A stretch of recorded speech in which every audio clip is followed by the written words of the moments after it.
gila.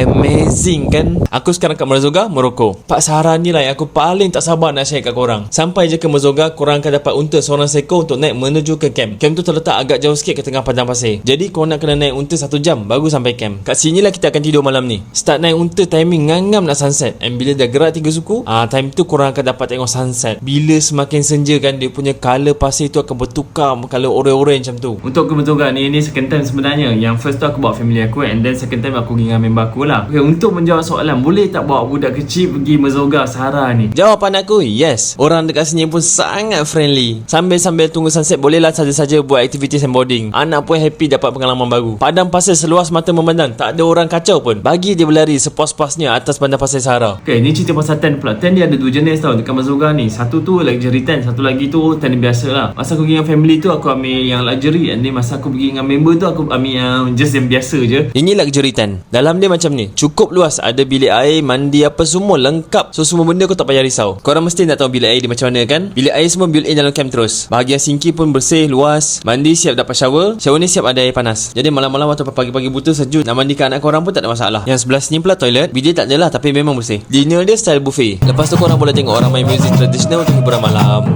Untuk camp biasa pula, yang gelap gelita ni. Gelap je kan? Ni bilik kita orang. Okay, ada 3 biji katil. Ada bilik air sekali. Ya, tandas. Shower.